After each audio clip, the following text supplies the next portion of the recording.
देर रात अचानक ही पिताजी की तबीयत बिगड़ गई। आहट पाते ही उनका नालायक बेटा उनके सामने था। माँ ड्राइवर बुलाने की बात कह रही थी, पर उसने सोचा अब इतनी रात को इतना जल्दी ड्राइवर कहाँ आ पाएगा। ये कहते हुए उसने सहज जिद और अपने मजबूत कंधों के सहारे बाबूजी को कार में बिठाया और तेजी से हॉस्पिटल की ओर भागा। बाबूजी दर्द से कराहने के साथ ही उसे डांट भी रहे थे। धीरे चला नालायक, एक काम जो इससे ठीक से हो जाए। नालायक बोला, आप ज्यादा बातें ना करें बाबूजी, बस तेज सांसें लेते रहिए, हम हॉस्पिटल पहुंचने वाले हैं। अस्पताल पहुंचकर उन्हें डॉक्टरों की निगरानी में सौंप वो बाहर चहलकदमी करने लगा। बचपन से आज तक अपने लिए वो नालायक ही सुनते आया था। उसने भी कहीं ना कहीं अपने मन में यह स्वीकार कर लिया था कि उसका नाम ही शायद नालायक ही है। तभी तो स्कूल के समय से ही घर के लगभग सब लोग कहते थे कि नालायक फिर से फेल हो गया। नालायक को अपने यहाँ कोई चपरासी भी ना रखे, कोई बेवकूफ ही इस नालायक को अपनी बेटी देगा।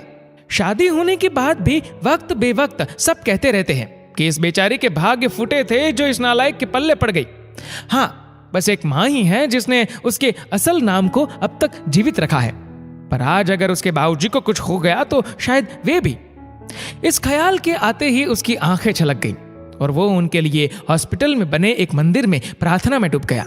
प्रार्थना में शक्ति थी या समस्या मामूली, डॉक्टरों ने सुबह सुबह ही बाबूजी को घर जाने की अनुमति दे दी। घर लौटकर उनके कमरे में छोड़ते हुए बाबूजी एक बार फिर चीखे, छोड़ नालायक, तुझे तो लगा होगा कि बूढ़ा अब लौटेगा ही नहीं। उदास हो वो उस कमरे से निकला तो माँ से अब रहा नहीं गया। इतना सब तो करता है, बावजूद इसके आपके लिए वो नालायक ही है। विवेक और विशाल दोनों अभी तक सोए हुए हैं, उन्हें तो अंदाजा तक नहीं है कि रात को क्या हुआ होगा। बहुओं ने भी शायद उन्हें बताना उचित नहीं समझा होगा।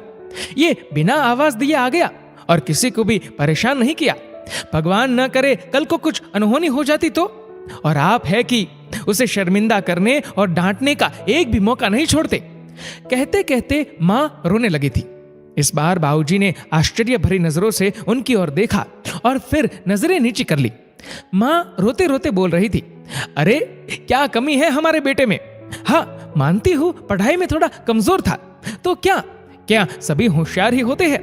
वो अपना परिवार, हम दोनों को घर मकान पुश्तैनी कारोबार रिश्तेदार और रिश्तेदारी सब कुछ तो बखूबी संभाल रहा है, जबकि बाकी दोनों जिन्हें आप लायक समझते हैं वो बेटे सिर्फ अपने बीबी और बच्चों के अलावा ज्यादा से ज्यादा अपने ससुराल का ध्यान रखते हैं।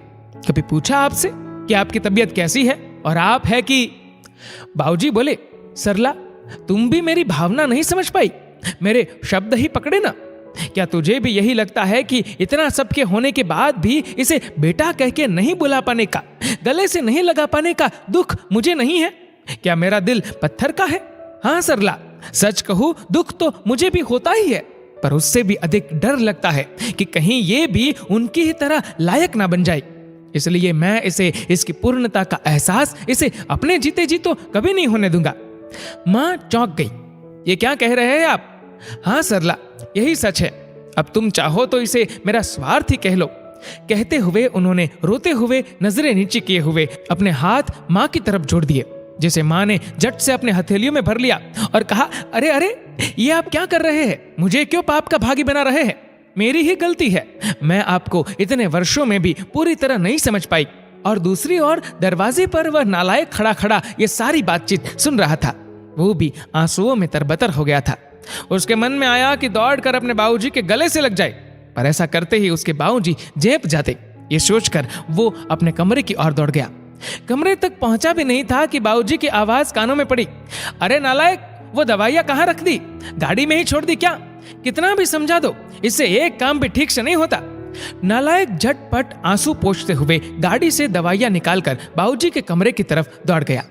दोस्तों, इस नालायक बेटे के बारे में आपकी क्या राय है? नीचे कमेंट करके जरूर बताएगा। और अगर आपको वीडियो अच्छा लगा हो तो इस वीडियो को लाइक करेगा, शेयर करेगा ज्यादा से ज्यादा लोगों तक। और ऐसी और भी इंस्पिरेशनल वीडियोस के लिए सब्सक्राइब करें हमारे यूट्यूब चैनल को और फेसबुक पर फॉलो करें हमारे पेज को। धन्यवाद।